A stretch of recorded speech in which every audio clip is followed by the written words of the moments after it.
अस्सलाम वालेकुम स्टूडेंट्स, क्या हाल है। उम्मीद है आप लोग खैरियत से होगे। जैसे कि आपको मालूम है कि हम लोगों ने बेतासा चीज़ें जो है हमने पढ़ ली। अगर देखा जाए तो हमने इनहेरिटेंस का जो चैप्टर है, एक लॉन्ग चैप्टर है जिसको हमने स्टार्ट किया था हेरिडी से लेके, यानी आप यहाँ देख सकते हैं हमने इनहेरिटेंस पढ़ा। इनहेरिटेंस के बाद हमने ट्रेड्स के बारे में पढ़ा। इसी तरीके से हमने जीन के बारे में पढ़ा, फिर एलील और फिर जेनेटिक मटेरियल, ये सारी चीज़ें हमने डिटेल में पढ़ी। फिर वन बाय वन हम जो हैं ह्यूमंस पे आए, फिर ऑटोसोमल क्रोमोसोम क्या होते हैं, सेक्स क्रोमोसोम क्या होते हैं, और मेंडल्स लॉ हमने पढ़े सारे। लॉ ऑफ प्रोबेबिलिटी हमने पढ़ा। फिर इसके बाद हमने जो है, अगर देखा जाए तो काफ़ी हद तक हमने चीज़ें पढ़ ली। पीएचडी पढ़ा, फिर हमने ब्लड ग्रुप सिस्टम पढ़ा, कोड डोमिनेंस, इनकम्प्लीट डोमिनेंस। हमने जो है तकरीबन इनहेरिटेंस का 50% आप कह सकते हैं कि हमने कवर अप कर लिया। ये 50% वो था जो कि मोस्ट इम्पॉर्टेंट था। आपको मालूम होना चाहिए था कि 50% के अंदर आपकी ग्रिप कैसी होनी चाहिए। अगर आपने अब तक हमारे इन 50% के मतलब लेक्चर्स को नहीं देखा है, जो कि हमने ऑलरेडी अपलोड किए हुए इस पे लेक्चर्स, मेंडल्स के, कोडोमिनेंस सबके, तो आपने सबसे पहले इन पुराने वीडियोस को देखना लाजमी है।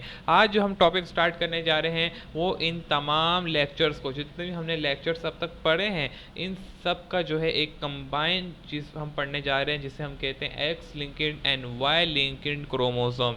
ये वो टॉपिक है कि इस टॉपिक को स्टार्ट करने से पहले आपको कोड डोमिनेंस, आपको पिगडरी, आपको जो हमारा जो पूरा सिस्टम है, जो कि हमारा ब्लड ग्रुप सिस्टम है, और इसी तरीके से लॉ ऑफ प्रोबेबिलिटी, ये सारी चीज़ें आपको मालूम होनी चाहिए। आपको इनको कैलकुलेट करने आना चाहिए। अगर आपको ये सारी चीज़ें कैलकुलेट करने आती हैं तो आज का लेक्चर आपके लिए होने वाला है, और तमाम आने वाले लेक्चर्स आपके लिए हैं, क्योंकि ये वो लेक्चर होंगे अब, चूँकि आपको इन तमाम चीज़ों के बारे में मालूम होना चाहिए। हम डायरेक्ट एक्स लिंक्ड और वाई लिंक्ड के बारे में पढ़ेंगे। हम लॉ ऑफ प्रोबेबिलिटी निकालना आपको नहीं सिखाएंगे इन लेक्चर्स में। हम ये पढ़ेंगे कि प्रोबेबिलिटी होती कैसे है, मतलब इसमें कैसे निकाली जाएगी, क्या चांसेस हैं। ये सारी चीज़ आपको मालूम होनी चाहिए, क्योंकि आप पढ़ के आ चुके हैं। अगर आपको पुराने लेक्चर्स, यानी जो हमने प्रीवियस जितने भी लेक्चर दिए हैं, और आप उनको देख चुके हैं, आपको उनके बारे में अच्छी नॉलेज है, आपने ग्रिप कर लिया, आपको मालूम है कि हाँ यार ये लॉ ऑफ प्रोबेबिलिटी इसे कहते हैं, तो ये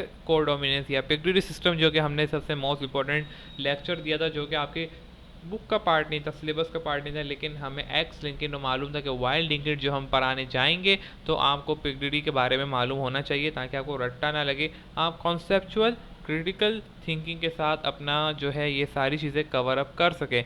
तो इसी तरीके से आज हमारा जो है X linked and Y linked के बारे में स्टार्ट होने जा रहा है। मैं शॉर्टली जो है आज के जो फर्स्ट लेक्चर होगा इसका, जो कि हमारा जो चल रहा है चैप्टर, वो इनहेरिटेंस ही है, लेकिन एक तरीके से हम जो है एक न्यू कॉन्सेप्ट की तरफ जाने वाले हैं, जिसके अंदर हम ये कैलकुलेट करेंगे कि फादर से कोई डिजीज़ है तो वो कितना चांस है कि वो मेल में आएगी, यानी सन में आएगी, और कितने चांस हैं कि वो डॉटर में पास आउट होगी। या अगर कोई मदर के अंदर डिजीज़ है तो वो कितने चांस हैं कि वो मदर से जो है सन्स में आएगी और डॉटर्स में आएगी वो डिजीज़ या ट्रेड।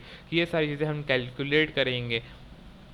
वो जीन्स हम कैलकुलेट करेंगे जो कि म्यूटेंट जीन है, अफेक्टेड जीन है, या इनसे जो है कोई एबनॉर्मल फंक्शन हो रहा है प्रोटीन का। तो ये सारी चीज़ें हम X linked and Y linked को अंदर हम पढ़ेंगे। जब हम एक्स लिंक्ड और वाई लिंक्ड के बारे में पढ़ रहे होंगे तो आपको मैं बताता चलूँ। पहले तो मैं यहाँ पे दिखा दूँ कि ये देखें, ये सारा हमारा लेक्चर है जो कि हम कर चुके हैं, ये सारी चीज़ें, तो ये आपको देखना लाजमी है। एक्स लिंक्ड जब हम पढ़ रहे होंगे तो एक्स लिंक्ड के अंदर टोटल जो है, जब हम, जैसे कि मैं यहाँ लिख देता हूँ एस लिंक्ड, देखिए एक्स लिंक्ड एक ऐसी चीज़ है जो कि मदर से भी आ सकती है और फादर की तरफ से भी आ सकती है। सही है? अब इसके बारे में कुछ मैं आपको बातें बताता चलूँगा साथ में। एक्स लिंक्ड ट्रेट,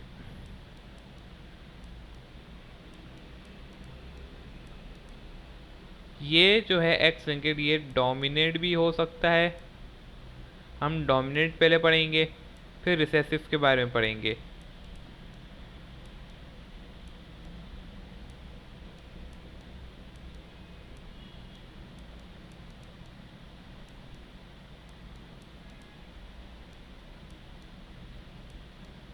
ठीक है, यानी जब हम एक्स लिंक्ड के बारे में स्टार्ट करेंगे तो इसके अंदर हमारी डोमिनेट के बारे में हमें पढ़ना पड़ेगा और रिसेसिव के बारे में पढ़ना पड़ेगा। इसी तरीके से हम वाई लिंक्ड के बारे में भी पढ़ेंगे। वाई लिंक्ड रिसेसिव है या ये डोमिनेंट है। अब देखा जाए तो वाई लिंक्ड एक ऐसी जीन है जो कि सिर्फ और सिर्फ फादर की तरफ से आती है, यानी वो ट्रेड क्योंकि फादर के पास ही जो है वाई होता है, तो मदर के पास तो वाई होता नहीं है, मदर के पास दोनों एक्स होते हैं। तो वाई लिंक्ड क्या वो सन्स में कैसे फैलती है, क्या वो डॉटर्स में फैल पाएगी नहीं फैल पाएगी, तो इन सारी चीज़ों को हमें वन बाय वन डिस्कस करना होगा। तो अगर हम देखें वाई लिंक्ड के नाम से जाहिर हो रहा है वाई लिंक्ड वो ट्रेड है, वो जीन का है कि अगर वाई लिंक्ड में कोई भी जीन म्यूटेंट हो जाती है या उसके अंदर कोई जीन के अंदर फॉल्ट आ जाता है तो आपको ये मालूम होना चाहिए कि मदर की तरफ से तो आएगी ही नहीं। तो अब ये चांस है कि ये जो डिज़ीज़ है ये या तो रिसेसिव है या डोमिनेंट है। अगर डोमिनेंट होगी तो वो तमाम तरह जितने भी सन्स होंगे यानी बेटे होंगे उनमें ये फैल जाएगी, यानी उनमें आएगी। और अगर ये रिसेसिव नहीं है यानी ये हमारे पास डोमिनेंट नहीं है, रिसेसिव है, तो ज़ाहिर सी बात है ये नहीं फैलेगी। लेकिन मे भी चांस है कि नेक्स्ट जनरेशन के अंदर ये जो रिसेसिव थी ये डोमिनेंट हो जाए। अब ये कैसे डोमिनेंट होगी, जो हमारे आने वाले तमाम लेक्चर्स होंगे उनके अंदर आप देखेंगे। अब एक्स लिंक्ड के अंदर क्या है, एक्स लिंक्ड के अंदर अगर मोस्टली जो मैं आपको अभी बात बोलने वाला हूँ, अगर एक्स लिंक्ड फादर की तरफ से आ रहा है तो एक ही एक्स है, तो वो में चांस है कि वो तमाम तर सन्स में भी फैलाएगा अगर दोनों जीन फादर की तरफ से आ गए। या वाई लिंक्ड है तब भी, यानी अगर मदर की तरफ से आएगा तब भी सन्स में फैलाएगा। यानी इसको हम इस तरीके से ले चल सकते हैं कि सन्स के अंदर ये कैसे फैलाएगा और किस तरीके से जो है ये डॉटर्स के अंदर फैलाएगा एक्स लिंक्ड ट्रेड। जब हम पूरा लेक्चर देखेंगे तो आपको सारी चीज़ें समझ आ जाएंगी। लेकिन मैं अगर वर्बली बताऊं तो ये सन्स के अंदर फैलाएगा, लेकिन सन्स में ये रिसेसिव के तौर पे काम कर सकता है। किस तरीके से आने वाले लेक्चर्स के अंदर आप देखेंगे हमारे। लेकिन अगर हम फादर से देखें कि कोई अफेक्टेड जीन आ रही है जो कि एक्स है तो मे चांस है और वो भी डोमिनेंट है, तो फिर क्या होगा, सिंपली अगर कोई डॉटर है वहाँ पे उन फैमिली के अंदर तो तमाम डॉटर्स में वो बीमारी फैल सकती है, वो अफेक्ट दिखाएगा, यानी फादर से वो डिजीज़ तमाम डॉटर्स में फैलेगी। अब अगर मदर की तरफ से रिसेसिव भी आ जाए या डोमिनेंट आए कोई फ़र्क नहीं पड़ता, अगर फादर में डोमिनेंट है तो फैलेगी। अगर मदर की तरफ से आ रहा है रिसेसिव या डोमिनेंट और फादर की तरफ से नॉर्मल आ रहा है तो मे बी ना फैले। तो ये सारी चीज़ें जो हैं हमें वन बाय वन देखनी पड़ेंगी कि किस तरीके से एक्स लिंक्ड ट्रेड फैलते हैं और किस तरीके से होती हैं।